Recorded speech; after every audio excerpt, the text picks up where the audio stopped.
One of my disappointments, I guess is a good word, is that you all leave before Christmas comes, and I never get to celebrate Christmas with you. I get to go to other families that I have. I go up to Memphis usually and celebrate with them up there. But I never get to talk about Christmas itself because we're always in the Advent season. And there's so much that I'd like to share with you. But then I thought, I was reading an article, I guess is the best word. Mia Pullman, one of the students here, is a senior, writes articles for her newspaper. And she wrote this article last year about Christmas. And I thought, I don't think I can say anything better about Christmas than what Mia has said.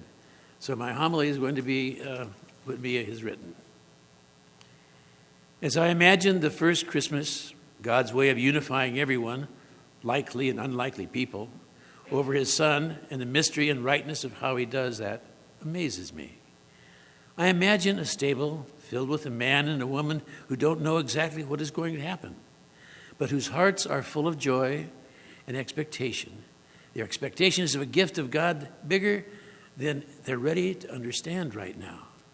I imagine them holding their questions to God as they tenderly hold their precious new Son in their arms.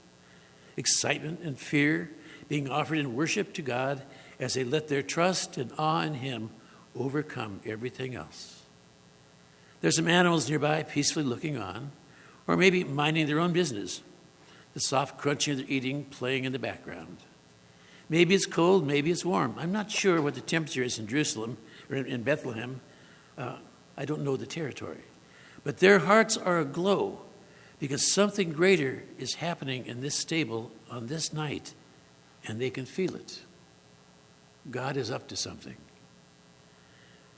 Then some shepherds walk in. I imagine they're kind of dirty from being in the fields with their sheep. Not the type of guys everyone expects to come in and confirm the birth of a Savior. But their lives have already been changed in this night by angels revealing the truth to them. And they have an energy about them, a joy that makes people believe them when they say, the baby is the Christ. Their hearts are rolling in great wonder and awe that a night that began as just another night on the job has ended up in the presence of their Savior. At some point in time, scholars come to offer their gifts, learned men who can afford expensive things and believe a long-distance journey following a star will lead them to someone truly worthy of their worship. They find Jesus. They're so convinced that they turn their back on the king they formerly sought help from, protect the new little king they've found who is worthy of all they are. All these people traveling to a stable to see a baby, wandering, brought together by their searching for answers, for hope of something more, something meaningful, something to make their existence more than just existence. It's a moment of quiet, peaceful expectation, a snapshot of hope in which the world knows everything is moving towards being made right.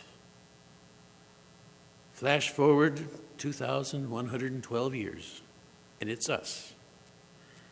We're wise men and shepherds, the man and the woman, with all of our questions and expectations and lives being woven together, the likely and the unlikely, seeking someone to save us, a Savior to pour all of ourselves into, to be better than the world's offerings.